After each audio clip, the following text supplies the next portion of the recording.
All right. Thank you, everyone, for joining the Internet of Value Foundation, New York, episode 195 Agentic AI and Biology.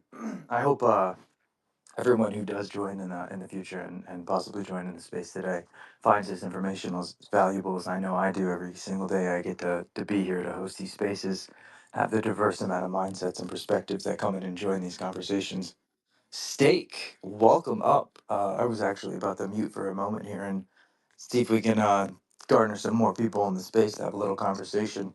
I also, of course, have my own thoughts and monologue set up just in uh, in case we don't get any other people that join us in the conversation. But yeah, Steak, welcome to the space. Welcome up. I don't get to speak to you very often. How are you doing? Hey, it's been a long time indeed. Yeah, I'm doing great. A lot better, focusing on private life mostly, but still interested in the same things as I used to be. And yeah, I've added a little bit of a chapter of depth and of knowledge in going down the archaeology route and history and theology and the history of theology. So when you have the title "The Future of Being," I've actually looked at the past of being, and I can share some interesting tidbits there that might be interesting to you. But so, how are you? I'm doing well, and man, do I love that flair, right? Because if you're thinking about it from like this thought of evolution, right, or this change of sets over time, and this Merkle tree of a pattern, if you will, looking at history uh, for the future is but very I think on point and. Yeah, Thanks. definitely. Yeah, definitely. I'd love to hear your thoughts, especially because, like in the title, right? It's both the future of being and particular tool sets, if you will, in coordination with what it is that we are as of being. That, of course, is in the title. So I'd love to hear your thoughts on where you Oh think. yeah, yeah. I could go off on a long story, but you'd be best to just cut me off and put the structure in place that you want to have, because it's your space. It's the IOV, Ah, the space and is yours, State. but it's better if we have a dialogue. Don't you agree? I agree. So, yeah, a little bit of context. I just like you and various people in the zeitgeist, we're interested in this current phenomenon of technology interfering with society and the effects of that. Just to summarize it in a very short sentence, I think you'd agree. And when analyzing that, and trying to figure out the world and how it will impact it.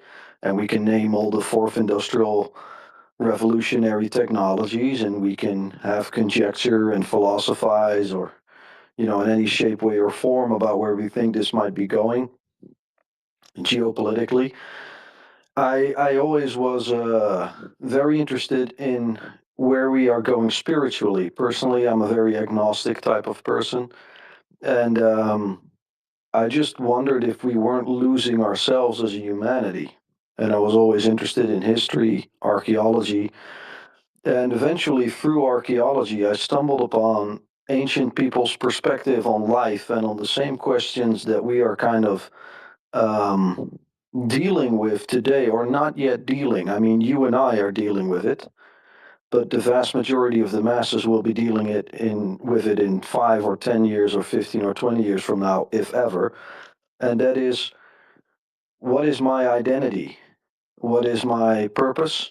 What is life? What is the purpose of life? And where are we headed? And how can I still, as a human being, have fulfillment if a robot might eventually do everything? How does my biology and nature relate to the society we're building? So that's kind of the premise, and the context. And I found a few interesting things in Egypt and the Middle East way prior to monotheism. and I thought that it was very interesting. Now And it and this it I'm interested in. Yeah, I so and you say particular things. I'd really like if you honed in on like what what they were. Yeah, sure. And welcome Okay. up to the space, Devon. Welcome to the conversation. Sorry, go ahead, Steak. No. It's your space, man. Do your thing. So one of the things I find interesting is that when you look at ancient Sumerian texts, like the Epic of Gilgamesh, where Gilgamesh goes to the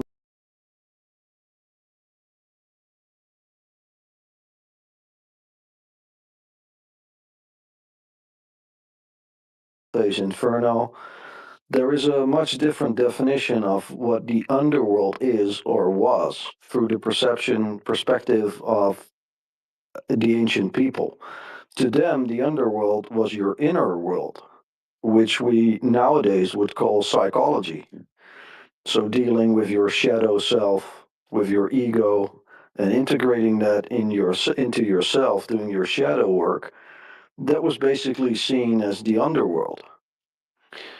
And you also had the material world, which is the world you're living in, as in mindfulness, as in the now. You're relating to everything in a material sense. And then the third world they would be living in would be the striving towards divinity or a higher purpose, like trying to do the right thing. So that would be we symbolized by three different perspectives or three different windows or doors into um, basically the representation of being. And the middle door would be the big door. That would be the material world. The left door would be the underworld or the psychology, your inner world. And then the right door would be your divinity, your striving for higher morals and values. And that's represented in many symbols in the ancient world. It's represented in the step pyramid with three doors.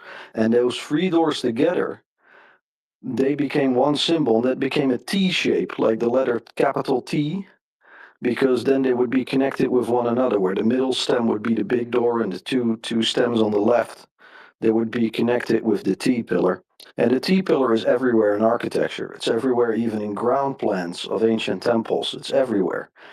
And we've kind of forgotten about it because we no longer have the symbol that overarches everything in our societies. We, of course, know, or at least Christian people know, about the Trinity, the Father, the Son, the Holy Spirit. And it kind of represents the same thing. In Hinduism, you have the three prime gods. So you have Shiva, Vishnu, and Brahma, if I say it correctly. And they kind of represent the same thing. And that symbolism of that T pillar and those three doors and that step pyramid that they're connected into, which you kind of have to see in a symbol where you have a pyramid triangle, but in steps. And if you would have multiple of those in a row, and also as above, so below, you'd have them duplicate as a reverse step pyramid. You kind of get the layout of the flower of life as a symbolism. And that comes from Lake Van, which is an area between Mount Ararat and Göbekli Tepe. So that would be um, prior to the Younger Dryas impact. So that would be 11,600 years ago and older. So we're looking at like the symbolism of a society, a civilization that predates urbanization, which we would normally date at 4000 BC, so 6,000 years ago, around the Great Rivers. And this would predate that. And we see the symbolization everywhere. We see it in the Great Temple of the Sphinx, in front of the Sphinx, which is part of the same T-pillar architecture and how it's been created. We see the mathematics behind the flower of life. We see those same ratios of squaring a circle in every single temple complex all around the world in every single continent. So it's kind of interesting that all these ancient peoples thought that when we die, our soul basically goes to the Milky Way. And what I find interesting in our day and age is that we no longer live in unity between those three worlds. We don't live between the unity of our psychology in connection to the material world and the divine and where we want to go in the world. We actually have words separate for all those three things, and they're not really connected with one another. So we live in a very materialistic society. And there is one problem with materialism, philosophically speaking, is that you cannot define the soul in a material sense. It's impossible. But we all kind of feel and know that there's more to life than just the material stuff. There's more to grasp. And language has kind of like separated us as in a prison, because when we use language, we kind of like put a border between concepts, and they're no longer allowed to overflow into one another because a word is a perfect prison for a certain aspect that we want to communicate. So the true Tao, or how you want to live well, cannot be spoken, which is basically Lao Tzu. It's the Eastern philosophy from philosopher from China, and I find that aspect so interesting that all these things kind of connect with one another in how you want to live well and how you want to be, and if we're looking at the future of being, historically what we've always done is we looked to the wise people of the past to see if they had any lessons that we kind of skipped over in order to move forward. And I kind of think that we should do that again with the future of being. We should look into the past, into what the wise people wrote down, and see if we can find nuggets of truth there that we can apply to our day and age. And I think we can. I think consciously we live in a very, very poor state of mind. And I think there's a lot to gain. And if we go into the realm of consciousness, I've got a whole nother chapter of things I could talk about. I could go into length and detail with the things I just stated, and I could give you references if you want to. But this is kind of the thing that I'm currently really interested in. Incredible. I hope everybody in here understands how powerful those words were and stake. I think we should also delve into this thought of you know us thinking that we are somewhat of this singular being when as similar to what we think of as agents, right?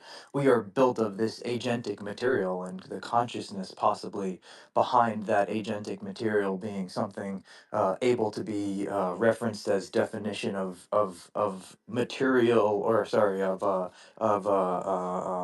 material actions represented from this immaterial existence. How deep does the consciousness possibly go? But that was all of it was incredible, steak, and we're definitely going to jump back to it. I just don't want to leave Devon. Devon, welcome up. You haven't been able to jump in yet, and if you have any thoughts on anything that was referenced so far or spoken about, if or you want to steer in your own direction, please go ahead. No, I just wanted to come up and here. I was actually trying to figure out what direction that Steak wanted to take it because I was enjoying what he had to say, but I came in discussion kind of in the middle of it, so I kind of just wanted to sit back and listen more and see what you guys were kind of what the topic was. Yeah, you came in right when he was referencing some of my favorite things, the stories of Gilgamesh, right, and these writings that are as old as the sutras of the Punjabis that still are around today. Understanding this resemblance of this metaphysical layer, this deeper connection to what exists that makes us what we are, and how we are, and how to be is really learning us as a being in some way.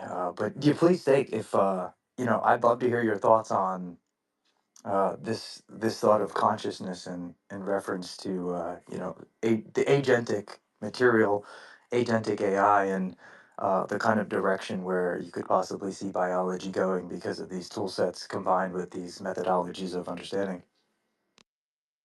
Yeah, that's a really Small question. Thank you.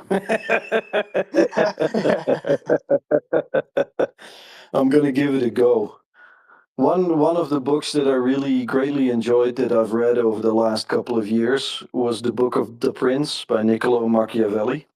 And I had it on my book list for a long, long time. And I never really read it until recently. And I don't know if any of you have read it, but I can greatly recommend it. Um, I think it will give you another layer of how to look at humanity as a whole and how it deals with reality, and by that also deals with the reality of having new technology or agentic AI. And I think possibly AI will play that role there with AI in, well, if I want to look at it through a white pill, in trying to broaden or deepen our consciousness.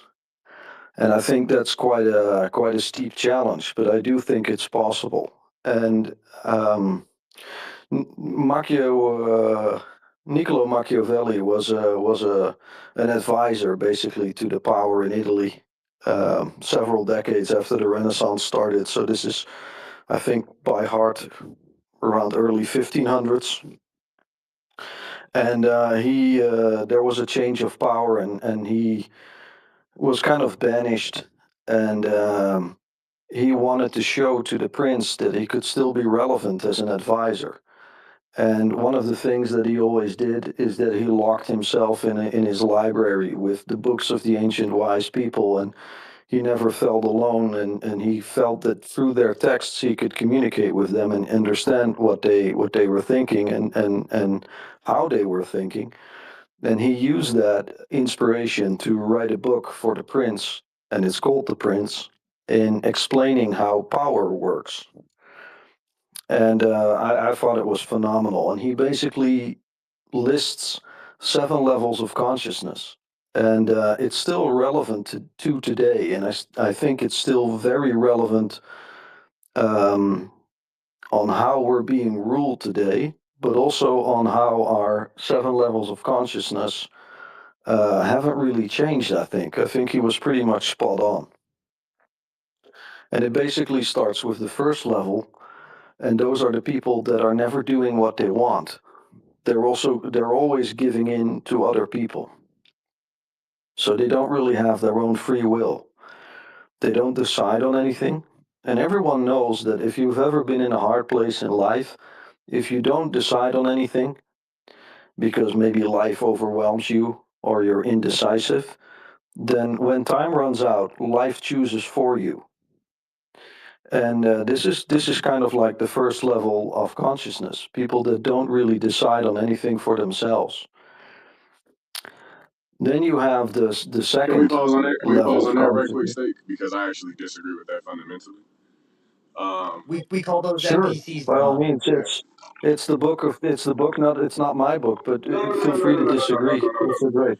I just wanted to get a more, I guess, in-depth understanding because when we say people don't make decisions or don't decide on anything, that is a decision within itself to let things just come towards them, right? They're deciding to not be quote unquote Oh, proactive. they don't even have the thought doesn't even pop up that there is an action they could take. That's action within itself not to act.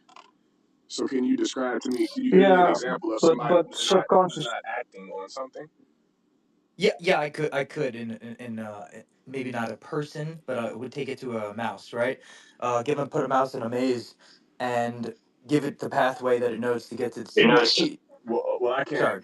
Is- No, I wasn't saying anything. Was somebody saying? Oh, oh, okay.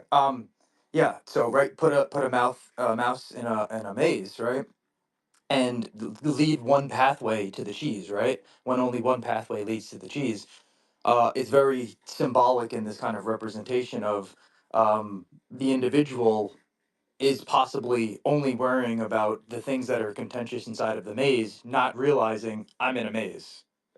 Kind of Right. Well, see, Well, philosophical. but I disagree with that even in that Matthew, example, man, Devon. Ranger, because for one, and I know you Right. used an example of an animal, but animals operate on a different conscious Right. spectrum than we do as human beings. Secondly, just because we are operating within a maze and our choices are limited doesn't mean that we didn't make the choice to operate within said maze.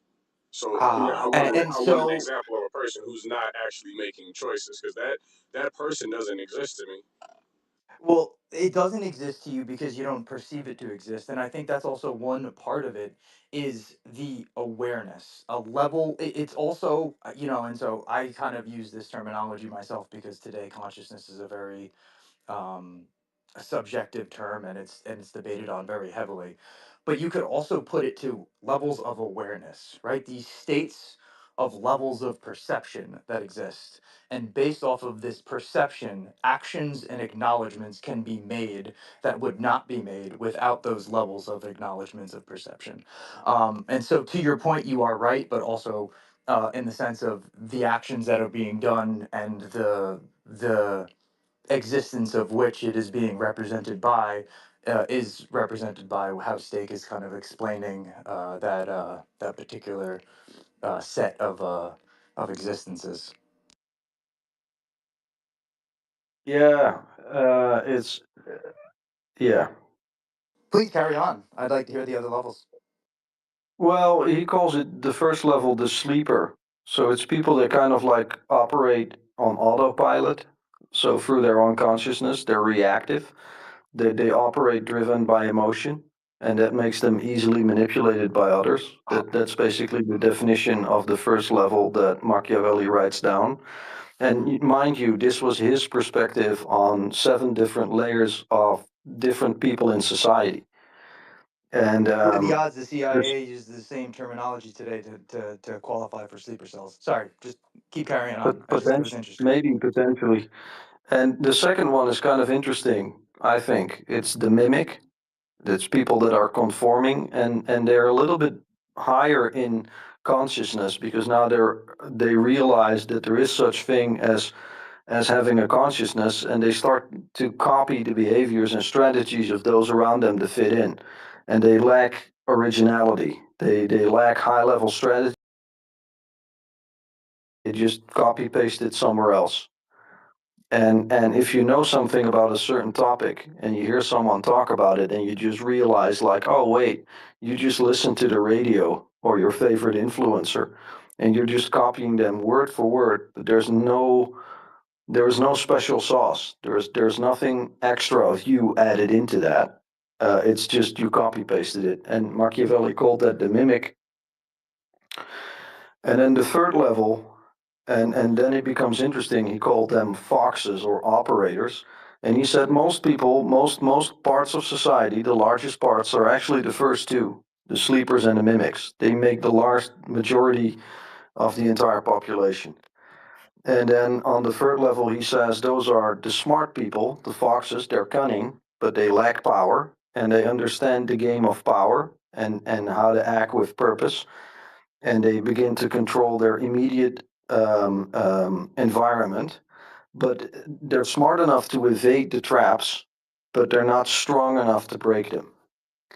They just know how to move around a little bit. They're a cunning fox, basically. That's the representation that he gave. And those are kind of like your conscious people in society that lack any power to do anything else, and they just realize how the game is being played, and that's it. That's the highest they can attain. And then the fourth level would be the lions, who have the cunning of a fox, but also the brute strength to do something about it, to break traps. And they call it the manipulator. And they focus heavily on the perception of virtue while acting ruthlessly behind the scenes and dealing with people with just power. And those would be your CEOs of companies and your commanders in chief in the military. They're people that are capable of being both smart and strong to do something about it so they can act upon their ideas, basically. And then it goes into the strategist or the puppeteer, who's kind of like the person behind the scenes who's controlling the sleepers, the mimics, the operators, and the manipulators. So he's controlling the foxes and the lions, and he thinks several steps ahead. But he doesn't have unlimited power. He can utilize like whether you fear them or whether you love them dynamic to ensure stability and power, but they're still under the influence of being not strong enough to deal with the reality of the construct of everything around them. They still have to operate in the world around them. So the level that goes even higher than that would be the architect, which would be on the sixth level, which are people that actually create the financial systems, the religious systems, the political systems. They create the law, they create the spirituality, the theology, and puppeteers are still victims to those people because they have to operate within that field, within the field and the framework of the architect or the sovereign, and they basically operate outside traditional morals, and they don't have constraints to or societal constraints or religious constraints to maintain the state. They just move the processes and the laws anywhere they want.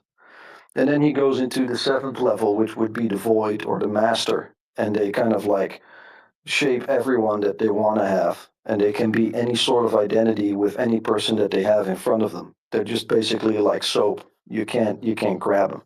They just constantly slip out of your hands. And that's basically the seven levels of consciousness that he describes. And of course, also people within their own ecosystem operate within these rules. And I thought it was interesting if you put those layers over the current society and you look at like, are we being ruled or where am I on that metric? And with different aspects in society. Have I mimicked? Have I been a sleeper on certain things? Certainly I have. I would like to believe that I'm a void like soap, but if I'm honest and I look in the mirror, I'm like, well, I've probably been a one and a two, and I like to think that I'm a three in most things in life, but I also lack the power to do something about many things. I might be smart enough to evade the trap, but by no means am I a lion. So I thought it was an interesting perspective on consciousness, just another layer in how to look at society, regardless of what people's education levels are or what people's monetary value is, to just value people based on the metric of consciousness. And then to the question, Death Ranger, because this is a large setup of like, how does that interact with AI? Maybe AI can help us identify which level of consciousness we have with certain subjects and maybe help us get out of the cocoon of doing nothing or mimic and at least develop our own originality. I think that would already be a huge step forward if everyone in the world could do that. Loved it. You know, I think I agree with you very much so. I think the majority of us probably want to be something up higher up on that scale, but are probably was stuck in the one and two without realizing it, as part of being in the one and the two. Right? It's interesting. However, I do have a philosophy on the thoughts and manner of. I do think that everyone could be an architect. I think it's possible for everyone to be an architect in that scale, but I think you're born into being a master. And what that really means is I'm not necessarily sure, but I think it's in somewhat reference to some like the sutras as earlier, right? Where to be in that state of being isn't something of a material aspect. There is no representation of word, if you will, for it. That's why maybe we could represent it by void. And I think that probably makes a lot of sense to me and why it's so powerfully something that was, if you will, always meant to happen, something that was always going to be born into it, if you will. But Sasha, I see you're in the space, man. Feel free to come up if you'd like to join the conversation. It's been a really great one so far. Devon, what are your thoughts on the scale? I know you were a little bit against the one and the two earlier, but I'd like to hear the thoughts on after hearing everything. I'm still trying to digest it. I need a few moments. That's okay. You take your time. You take your time. It plays into how you finish their stake, right? This hope in manner that these technologies that are being developed, these tool sets that are furthering these perceptions and awarenesses in all these different states, if you will, if they be beneficial or contrarian to the further development, of course, of the individual or the collective. Um, the tool sets, right? Possibly being able to open up a door in where the ones and the twos can be the twos and the threes, or the threes and the fours, where the maximization of possibilities in this optimism or optimistic kind of perspective is able to be achieved because the tool sets give that mm, perceived awareness, that extra bit of oomph that may have been missing, that wasn't allowing them to walk down the pathway to achieve these different types of goals that could have been set. So I couldn't agree more. And even taking it a step further, going back to like the agentic material that we are, I think even trying to bring these understandings of perceptions and awarenesses down to us as biological units, and the very agentic material we're made out of, is going to really it's going to give us the best shots to being able to conceptually understand all of the possibilities that are out there. Yeah, and if you look at like the Kabbalah, which is a book that is part of Judaism, or at least parts of Judaism, they talk about four worlds. So they have these same sort of concepts, but they do it in a different manner, which I think is interesting as well. And if you go by the bottom, by the fourth world, and then go to the third, second, and first one, and the first one being the highest and most divine world, and if you look at the lowest world first, it's the world of action. They call it Asiya, and it compromises the spiritual and physical universes. So it's the realm of physical reality, manifestation, and action, the world of doing, of tangible existence. And it's kind of interesting with the aspect of the three doors that I described earlier, the Trinity, where they also had this material world. So it's the same in the Kabbalah, and they see it as the lowest form of world. And it's actually where we as a society have chosen that materialism is more important than monotheism or God, because we said God is dead, said Nietzsche. So now we go into materialism, and now ever since we've done that, we struggle with the question of the soul because it's not material. So the third world in the Kabbalah is the formation, the Yetzirah, and it's a world of emotion and energy. So they don't really see that as a lower plane. They see it as a realm that archetypal forms take shape. So it's characterized by sensations, feelings, and the development, for example, of divine emotions. So where Machiavelli said, the lowest was people to react on their emotions, the Kabbalah actually says that emotions are a higher virtue than living in the material world, because at least you could also try to strive for divine emotions. And then the second world is the Beria, the creation, the world of intellect or heaven proper.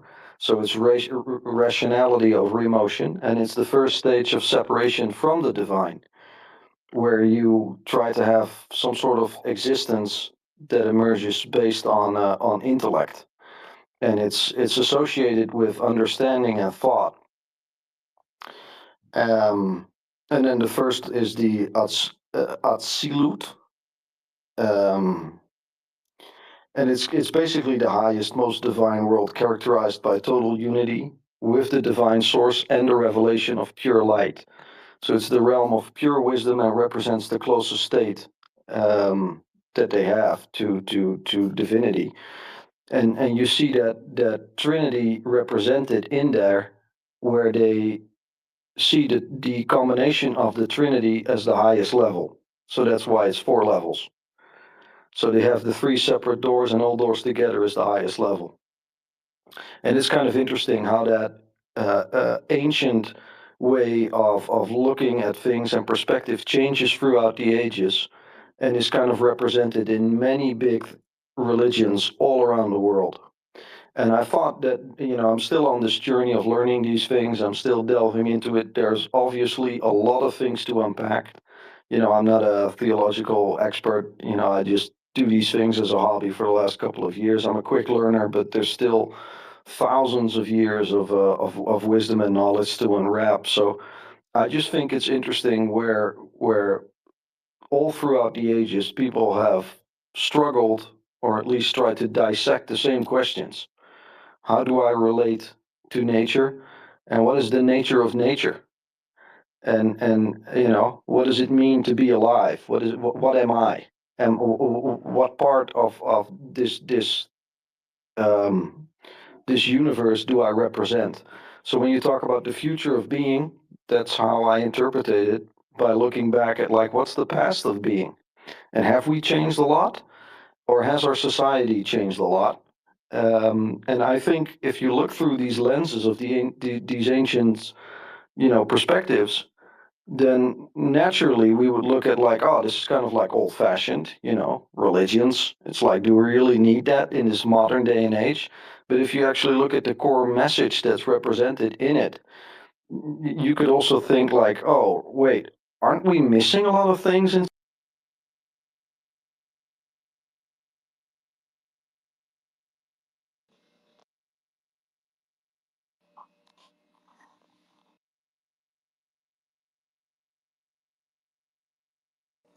Did we lose Steak there?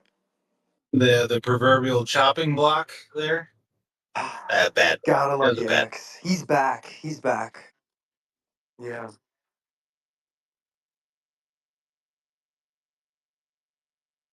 What was the last bit you could hear? Oh, it was like the last 30 seconds or so. I think you dropped out. Oh, right, right, right, right. I was saying like it's kind of old-fashioned to look at like religions in this modern day and age, but if you look at the core message that these religions portray, and you look at the lens through that lens, you look at the current society, you would have to accept that the ancient people would look at our society as being very poor and impoverished. We're missing out on a lot of aspects of our human nature. And maybe we should try to look through that old lens and incorporate it in a new way. It's very interesting, and from a philosophical standpoint, yeah, yeah, my brain just won't let me say the word for some reason today. What for whatever reason. The from from that standpoint, I always like to say health is wealth, right? And you're right. Today, like when you think about the word, somebody would use the word rich, right? Typically, that represents some sort of evaluation of these magical dollars that we have in our bank accounts or our hands. Um, Yet, I would think of rich as rich in love, rich in network, rich in connection. So yeah, and very interesting. I think that be the way of understanding going towards our past representations and symbolic nature to the future. Sasha, you got your hand up. You don't even need it up. I was definitely going to you, man. I'm so Yeah, happy you're here. well, it's great to be. It's great to be involved in this sort of conversation. As always, Dad. So I'll get right to it. There's been a word that's been on my mind all day, and I'm glad you mentioned the rich. Uh, Rich because it's one of those words. It's resourceful, resourcefulness as well, and just the state of being resourceful or having resourcefulness. When if you surveyed 100 people, random people that you came across, and you asked them, "What does resourceful mean to you?" It would give you a bird's eye view into what society or culture has, no matter where you're at, what it has produced as a sort of semblance, a token of what it means to be resourceful. But reality, objective reality as a whole, nature, what it means to be in tune with nature, as Steak was suggesting earlier, and all these questions that bog us down consistently as a species, it may not see what we position as resourcefulness as anything that has any conjunction with true adaptation or evolution or natural resourcefulness. So that's one of those aspects that I find very intriguing is the labels and the categorizations of these words and the language, because certainly some people are going to tell you, Well, resourcefulness just means you got a lot of money. Whenever you need it, you've got it, and you've got your resources full of money in your bank accounts, all your different bank accounts. But I don't know that that's resourcefulness because we observe that money gets thrown at problems like band-aids, and it doesn't really make the issue go away. That's why it's used to pay people off in court cases or to throw in the direction of someone you just want to leave you alone, like a door-to-door salesman. That's not very resourceful, and it leaves the problem lingering until the next time it presents itself. And then we throw more money at it. This is nature telling us this is a problem that you may need to confront eventually and have to have some tact and some resourcefulness to you to qualify to supersede it. So that's just been a word that's been on my brain. The other one was microtransactions as I was listening to you speak. And this is where it's like good news, bad news from my perspective. I'm like an upregulate kind of guy when it comes to taking something and finding the silver lining and then attuning to that and saying, oh, this is possible through this terrible scenario. I do this with algorithms. I do it with commentary on technology. I do it with technology itself. And I'm leaning towards a path forward with microtransactions as being a source of upregulating the environmental choice architecture that people have presented to them because thoughts and decisions and choices that we make on a day-to-day basis are ultimately the end result of these microtransactions and these synaptical exchanges that have not been agentic for the most part. They have been overseen by a domineering architecture that it wants choices to tilt in a particular direction and then funnel through this particular branch of the umbrella so that it's very controlled and very segmented, like a market segment would be. And that way, they can have all of the oversight on your decision making without any of the physical aperture of drones following you around or uh, that bird's eye over your shoulder. They can kind of just assume predictably what your next token and your next series of choices is going to be based on these microtransactions. And I'm just interested in the upregulation of this so that people can perhaps have more agency over their microtransactional choices on a day-to-day basis beyond, shifting from an unhealthy choice at the dinner table to a slightly less unhealthy choice, even though that's a step in the right direction. When you were talking about careers and career paths, and Steak was discussing like finding passions and things that people are genuinely interested in exploring and creating with. I think the path forward is the upregulation of the architecture that has been negatively attuned to sort of produce a predictable result in people's choice architecture.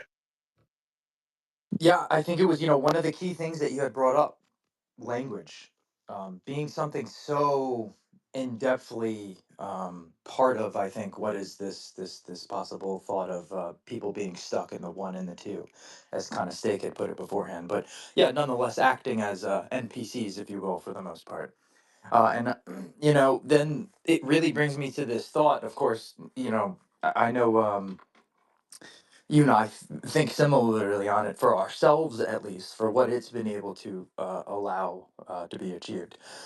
But from a larger distribution kind of perspective, that communal, collective aspect of society, do you think that these technologies, through these means of like agentic AI and these resemblances of being able to break down language into symbolic understandings and then represent that back to what would be as an individual part of this collective, in means of kind of garnering like a directional pathway that makes sense to them, if you will, they have the free time, maybe it allows for some of these maybe inventions or different dynamics to take place. I mean, what do you think, Sasha?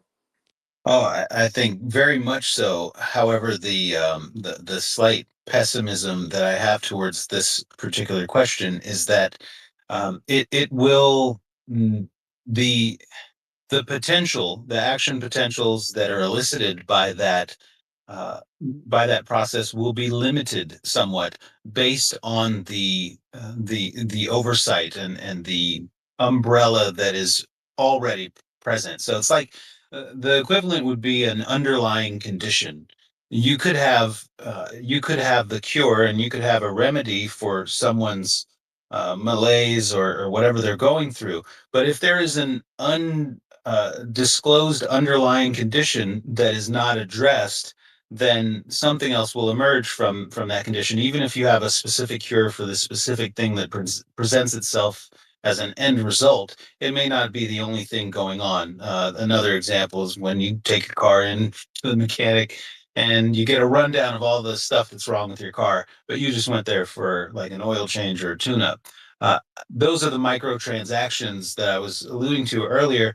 That if if the technology can find a way to tap into the culmination events, all of what led up to the sequencing, then upregulating the sequencing of that, even though you can't go back in time necessarily, you can reproduce that that architecture to provide like a pseudo Groundhog Day type of experience for everyone that is upregulated, even on a societal level. So yes, the stuff that's going on in the news and the stuff that people are talking about seems so redundant and seems so like a loop, an NPC loop of sorts. But depending on our attention to it today and how we approach it differently than we approached it 6 months ago or 5 years ago, what comes next is different than what came before if we're able to recognize it as something that's actively upregulating or downregulating based on our choices. Yeah, and I think, one of the interesting things that popped in my head as you were speaking there is one of the biggest differences is this perpetualization of the future pathway of the evolution of how in-depthly different maybe some of these perceptions of acknowledgments are. Where, it's almost to think these past information, this history that we have, that we were relearning some of these truths about. Um, why did these truths leave? I think poses an interesting question, and why were they not acknowledged and left, and why was the material more of the choice direction? And the now that that's somewhat relative to being able to be observed differently and separately. And then, think about the tool sets we have. I mean, of course, an asteroid could crash into us and, we could all have to just press the reset button. I have no idea those possibilities. But yeah, like if not, there's a perpetualization that could possibly take place here with these technologies just further advancing down. And I think then the biggest question, then, Sasha, to kind of have your point was, then it becomes more about who is actually playing the master role there behind that computational layer that will be what will be some sort of a directive for most. That poses a big question. And I tell you, that's like you said, there's a benefit and a con. Yeah, that's a big question. So what I'm thinking of the visualizer as you're discussing this is like, what's the Nash equilibrium for someone who has never driven anywhere without their GPS on? Does that lead to like an ultimatum inevitability of like an EMP taking out their phone, and then that's the wake up call, and that's what's necessary? Or are there microtransactions between that catastrophic event and someone too lazy to like pick up a map or to figure out for themselves how to carve out a route from point A to point B on their own without the dependency towards technology? There's plenty of wiggle room there, but the inertial quality of like a bunch of people doing this en masse and total disregard does inevitably produce some people refer to it as what is it? The egregoric, the egregore production. I'm not sure I subscribe to that, but it does produce like an inevitable opposite reaction that poses itself as something that says, okay, if this is what you would like, then this is the result of that interest. Can you adapt, or are you qualified to adapt and move past it? We see this with human crises that are human steered very often, but when they're natural situations, we tend to just die for the most part. I don't know many people who can outrun volcanoes or earthquakes or tornadoes, but yeah, if it's a natural cataclysm, it doesn't end well for those who are not prepared. Well, we're all descendants of the people that outran them. What that is a fair argument. That is a fair argument. Um, I don't have anything to respond to other than the history books.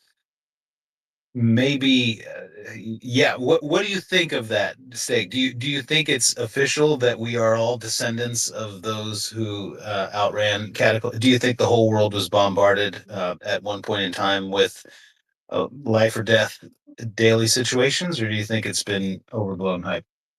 Yeah, I've been going down that rabbit hole as well. It's kind of part of history and archaeology.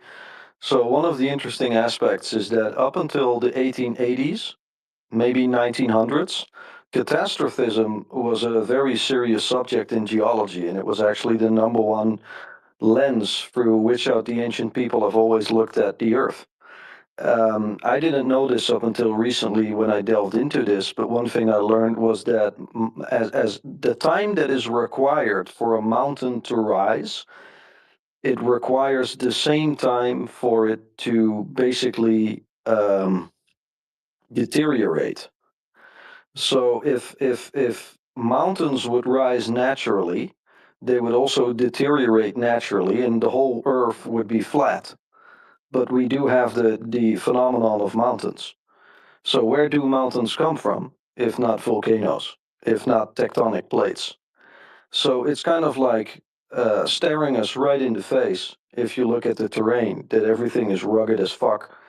And we've been going through calamities and calamities. And since the 1880s, 1900s, and we're still, I think, wrong in that current modern regard, is we think everything went gradually. We have this gradualism approach to how the earth around us has been shaped. And I think fundamentally it's wrong. I think we've been bombarded by meteorites, small and large. I think we had great floods, greater than a country or a continent, but maybe even globally. I think we had tectonic plates that created massive amounts of floods. I think we had inundations and volcanoes everywhere. And we had an ice age and the end of the ice age and the science surrounding that. I can go into depth at length at this is absolutely phenomenal that has been coming out in the last couple of years and completely changing the perspective of the ice age, where we thought originally that it was a gradual process of 1,000 years where the ice melted and the temperature of the earth heated. They now think it was in one day. Can you imagine the switch that the earth would have done in one day? So, and there's a lot of science to back that up, but I have to go at length. So I just give you the conclusion, and if you have questions, I can. But I think yes, to answer your question, I'm absolutely in the camp of the catastrophism. And even with that, of course, because I had something I was thinking about earlier. Thinking about the symbols that you had mentioned, right? The reference of the three symbols, I think also speaks to also like the Triskelion or these understandings between the number three. Um, but Oh yeah. did we discover the understanding for that representation of geometrical symbols here on Earth, or did we bring it here? Yeah, I just, of course, because cataclysms could still Have you exist, have you but you probably like math, right? yeah. Have you ever looked into squaring a circle? Yeah, and I have watched a lot of videos on it as well. Right, right. So there, from that squaring of the circle comes your flower of life and your Trinity. So I don't know what the connection between that is, but I thought it was interesting. I don't know if it's a hoax or an AI image, but I thought they had an image of quantum entanglement and it looked like the yin yang symbol. So steak. So very interesting commentary. Are you familiar with punctuated equilibrium from the biological like perspective of things? No, but I know what both words separate mean, but I'm Googling it right Right. now. Oh, well, then you kind of know where I'm going with this because it's kind of what you described. The theory is that in the 70s or the 80s, this theory emerged in biology that human evolution All right. was not gradual. Yeah, it wasn't a gradual thing, but it's more of a stasis point that is then encouraged forward by rapid bursts of development and rapid shifts that, like you suggested, whether geologically suggested or innately present, they do most of the heavy lifting, so to speak. So that's pretty much what's being suggested here, and I am on that side as well. And that's why the microtransactions of the static the NPC sort of humans is crucial because it doesn't end well for those who have not eclipsed that state of evolutionary opportunity. And while we may be the descendants of that, this may occur on a routine basis that is unbeknownst to us, where it is necessary to have that sort of adaptable quality and resourcefulness in order to survive the next cataclysm, whether it is a naturally occurring one or one that is brought on by the species itself. Self-imposed. Yeah, I looked it up now. I think it's a phenomenal point that you make, and I think it's a very, very good addition. If you look into history, about 100,000 years ago or so, human brain capacity doubled, and there's a few theories, but nothing conclusive yet on as to how that happened. It could be a combination of things, but it wouldn't surprise me if catastrophism would be part of that equation as well. You know, with the how did you call it? Punctuated Yeah, equilibrium. punctuated equilibrium, and that does it makes sense when you visualize a punctuation that creates a separation that is also balanced simultaneously very quickly. It does make sense. Can you imagine that you have a bunch of humans in the world, Homo sapiens, you know, as you will, and they're just minding their business, you know, like 50 IQ people, 60 IQ people, just a little bit above retarded, you know, just smart enough to catch a fish or copy whatever else other people are doing. Due to a lot of malnutrition and inbreeding, the intellect isn't that high, you know. And there's just one dude from another camp that didn't do inbreeding, and they had a fairly good source of food throughout the ages, and they got 100 IQ or 110, and so they got a little bit of hand tools, and some of them have hacked down a tree and maybe even tried to make a boat out of it, and one of those guys, or a few of them, kind of succeeded. All of a sudden, there's a flood, and the dudes with the boats, they survive. The rest of the people die off, and the people with the boats, they start civilization again, and all the people descend from them. And now all of a sudden, all their children learn how to make boats because, you know, once upon a time there's a flood, so might as well be able to make boats. And you get this intellect that gets passed on, and you look at it, you look at the data, and you're like, oh Jesus Christ, these people were retarded, and all of a sudden they're really smart. What happened? Aliens, or maybe catastrophe happened and the smart people survived. Just to give you an example. Oh yeah, that is a wonderful example. And in my Black Mirror mind of approaching this tantalizing example, I would suggest, what if in this scenario, the brutes, the 50 IQ brutes, they had weapons up to those point, and they saw a technology that they were envious of. and they did what they knew best, and they commandeered the boats just in time to survive the flood. Unbeknownst to them that there was going to be one, they just wanted conquest and they Well, wanted to it's take. very simple. If you have Yeah, a lot of food and no inbreeding, you have the resources in your body to actually develop muscle to become a brute. So you're smart and strong.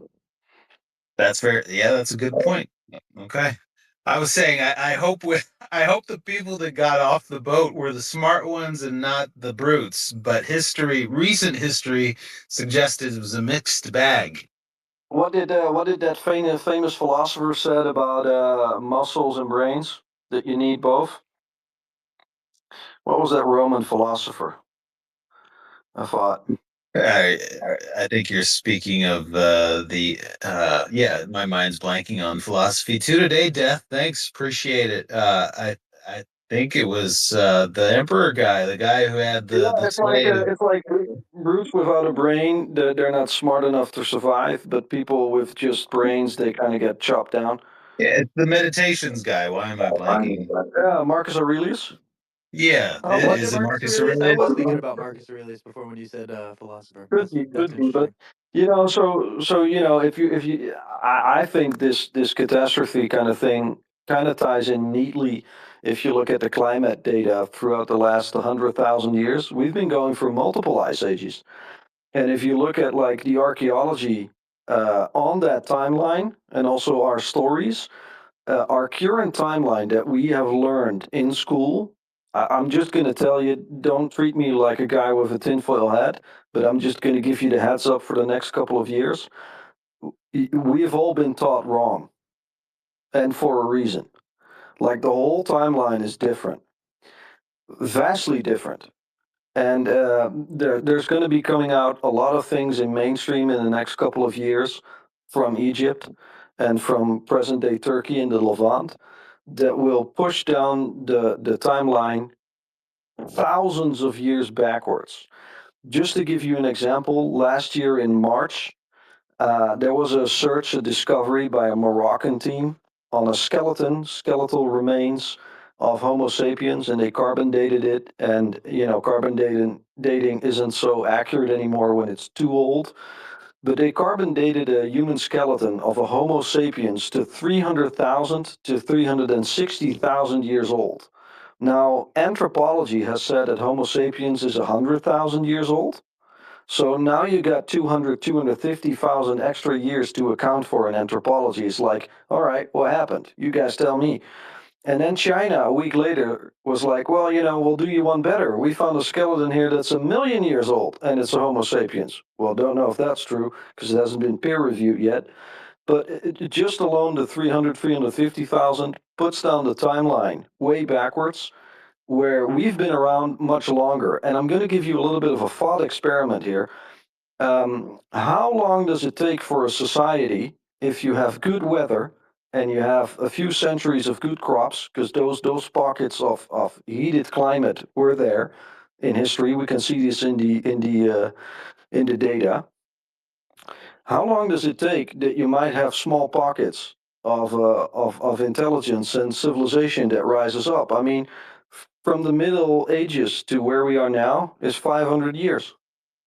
When humanity has excess food and we get a little bit spare time and we sit on our ass and we look at the stars and we look at problems, we kind of want to fix them. That's kind of what we do. We kind of fix problems. And then we stumble upon the next problem and we fix it. And I think that phenomenon on creating tools and incorporating tools into our society, that was a survival strategy. But now we have such access of everything that we're accelerating new tools. And the question is, do these tools make us happy?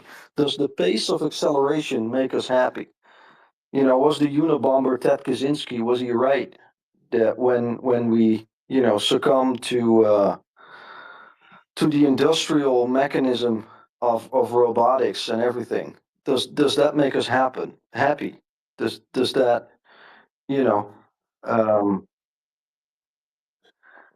I don't know if you people know it, but he kind of posed, I don't know if you guys heard of the Unabomber, but he tried to ask for a lot of attention in the wrong way with the bombing of certain people, that Well, society the I wrong think way. he would have his answer by observing the statistics of leisure time in today's world and the fact that the work week today, even though most people moan and groan about it, is drastically reduced from the century, and people have a lot more free time.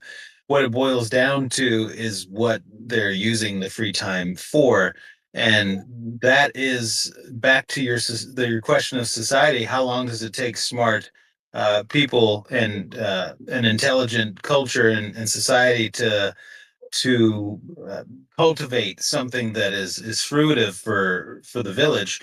I I'm not sure we've conquered that with the punctuated bursts of free time that we have given ourselves in the last 150 years. So you're I would saying we need a argue. I would catechism? argue Sorry. against you.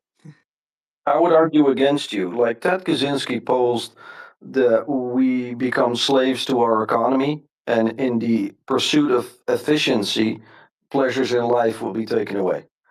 And I think if we look at like the economic part of society, I think many people here are probably also investors in blockchain or distributed ledger technology, where we probably are more aware than the average person about the impact of finance and inflation on society. So I'm not going to go into depth there. I just expect that most of you probably have a grasp on how that works. Is that if you look at it through that lens, many people still today are being trapped in a rat race where they have to work full time in order to make ends meet. Even though we have an age of abundance, we still keep people occupied with time that they have to work, and then they're so stressed out from the polarization and the media and everything that they have to unwind and decompress, and they do that through Netflix and chill and through the vices of their senses, the stimulation of their senses. But we have record numbers of people, 3 times higher than the Greater Depression, that are going into suicide and that are going into addiction. Like we're living in an extremely stressful time right now.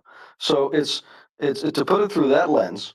You could argue that even though we have this access due to all our incredible wisdom and knowledge and all of these technologies that we've created, have we really bettered our lives, or have they just become instruments of control out Oh of no, authority? these are great points, and you're arguing ever so slightly against what I was suggesting. I was keeping it strictly to the time, the specific time. Yes, there are people with two and three jobs that are working to sustain their rent, but those are exceptions. For the most part, the median income in a metropolitan area in the United States is provided off of a 40-hour work week, on average, a 40 to 50-hour work week at most. And my argument was that that work week is drastically lower time-wise than it was 100 years ago, or 50, even as short as 50 years ago, when you had people in the very post-industrial age working 60 to 80 hours Is that true for though? the Is day. that true though? Oh, I'd say it's Because true. because now we work full time with a couple. Both have to work full time, and we share the burden of double taxed. Yes, So that is a the great woman point. also works.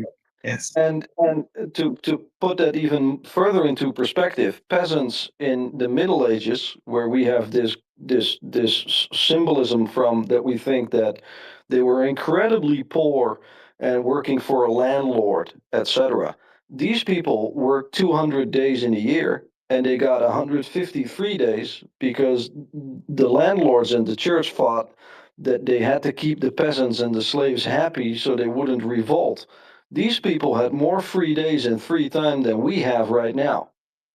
All So right. it's Well, just to put well, it into the counter, perspective. but the counter to this stake, and I do appreciate that the counter to this, and it's not emblematic in this conversation or in this room at all. But my argument would be, for every one of those, you have hundreds of people in X spaces on social media while they're working their 40-hour job with no output towards their actual job that pays them, and they're doing God knows what on the internet during that time, Have and you been some of them are spying getting on me? paid.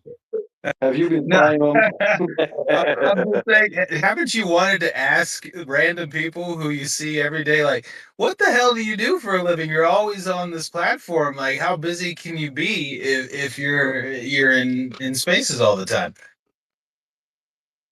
I, That's a good I question. love it. I love it, and I love the dialogue between the two of you guys.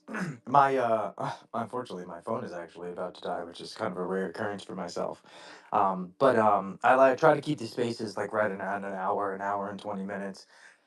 Steak, thank you for joining today. This space, you and Sasha, this space would not have been what it was if it wasn't for you guys. Having the dialogue that you guys just had going back and forth. I think you guys asked great questions. I think you've painted an incredible picture on the important aspects of this thought of agentic AI and how it integrates with us from, systems, from philosophy, from a quantum aspect, if you will, or metaphysical aspect of reality. Man, this was it was an incredible conversation. Can I add with a little bit of a paraphrased quote from Dostoevsky? Please do. So Dostoevsky, for those of you who don't know, is a Russian writer, and he wrote a little bit about the robotic nature of humanity as well. And he was interviewed, and the interview I saw, and he was asked about the future, about humans and robots, which of course with AI and this transhumanism aspects that are coming up is becoming ever so relevant, I think. And he posed a very interesting thought experiment where he said, in a day and age that might come where humans might become more robotic with plastic or metal limbs or being more cybernetic, and where robots will become more humanized by having the face of a human, will there ever come a time where humans becoming robots and robots becoming humans meet each other in the middle? And if so, if that time comes, which culture will be superior? That of the humans that became robots?